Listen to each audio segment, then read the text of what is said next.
যে আমাদের আজকে আরেকটি নতুন রাস্তায় আমরা এসেছি। আমাদের নিজেদেরই অনেক গ্রামে অনেক রাস্তা আছে, মাটির রাস্তা এখনও যে আছে আমি এটা জানতাম না। তো নিজেদের এলাকায় এরকম অনেক রাস্তা আছে যেগুলোতে আমাদের কখনো যাওয়া হয়নি বা আসা হয়নি। তো আজকে একটু আল্লাহ দরগাতে যাব, আমাদের থানার শেষ আর কি, যেটা আল্লাহ দরগা তো আমাদের থানার ওদিক থেকে শুরু আর আমাদের দিক থেকে শেষ।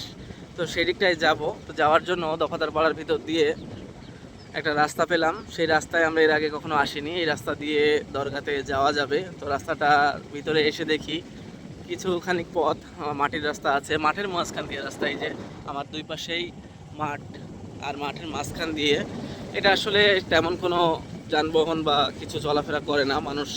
এমনিতেই দু একটা মোটর সাইকেল অথবা সাইকেল বা মাঠের লোকজন তারা এই দিক দিয়ে যাতায়াত করে।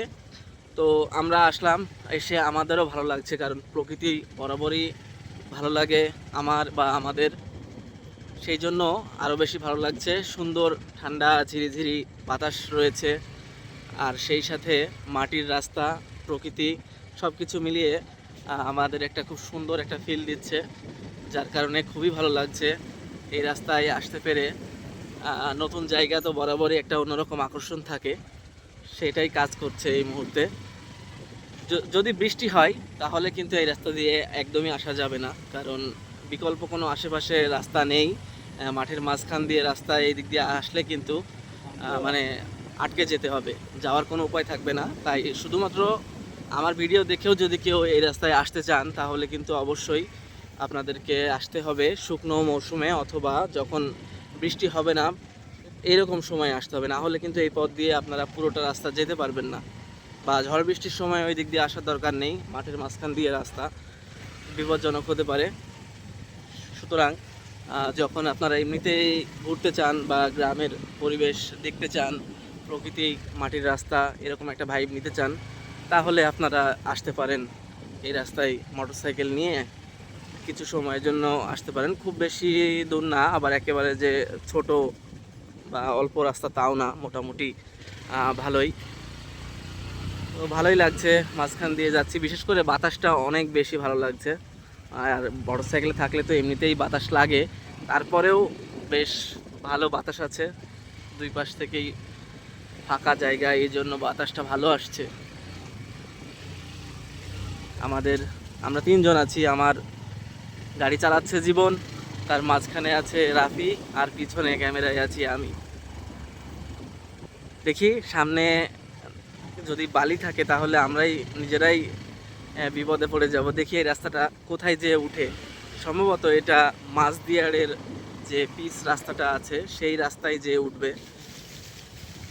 তো ঈদের সময় তো রাস্তাতে প্রচুর পরিমাণে ভিড় থাকে, পাশাপাশি নতুন বাইকাররা বা যারা অদক্ষ চালক তারাও এই মুহূর্তে গাড়ি নিয়ে বের হয় এবং খুবই বাজেভাবে গাড়ি চলাচল করে, যার কারণে আপনার গাড়ি চালানোতে ত্রুটি না থাকলেও তাদের ভুলের কারণে কিন্তু আপনাকে ভুলের মাসুল দিতে হয় বা অ্যাক্সিডেন্ট হয়, বিপদ হয়। সেই জন্য আমরা এই রাস্তা বেছে নিয়েছি, যে গ্রামের ভিতর দিয়ে নিরিবিলি, যে এখান দিয়ে কোনো হই হুল্লোড় নেই, একটু আরামে যাওয়া যাবে, কাজও হবে, ঘোরাও হবে। মানে আমাদের হ্রদ দেখা আর কলা বেচা একসাথে করার যে বুদ্ধিটা আমরা করেছি, সেই ইয়াতে এই দিক দিয়ে আমাদের আসা, সেই বুদ্ধিতে আর কি। তো ভালোই লাগছে। দুই পাশ দিয়ে কিন্তু বাড়িও আছে, এখন মাঠের শেষ হয়ে গেছে, এখন আমরা দুই পাশ দিয়ে বাড়ি দেখতে পাচ্ছি। এটা একটা গ্রাম। একজনকে জিজ্ঞাসা করেছিলাম শুরুতে, তো তিনি বলেছেন মুন্সিপাড়ার কথা। তো আমি জানি না যে এটাই সেই মুন্সিপাড়া কিনা, তবে হতে পারে মুন্সিপাড়া। আজকে ঈদের দিন। এই যে গাছে জাম্বুরা ধরেছে, আমরা স্থানীয় ভাষায় কিন্তু এটাকে বাদাম বলি, যদিও এটা আসলে জাম্বুরা বা বাতাবি লেবু।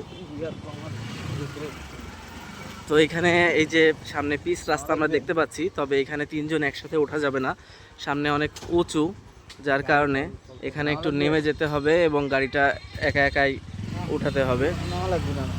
নামা লাগবে না, দেখি আমরা চেষ্টা করছি না নামার জন্য। সাবধানে উঠিস, হ্যাঁ। গাড়ি টাড়ি অন্যদিক সামনে ভ্যান আছে, হ্যাঁ। তো পিছনেও গাড়ি আছে।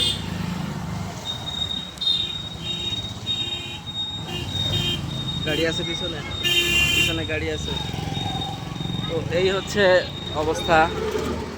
আমরা উঠলাম এই রাস্তাটাতে, এই রাস্তা আমাদের পরিচিত রাস্তা, এই রাস্তা দিয়ে আমরা যাতায়াত করেছি।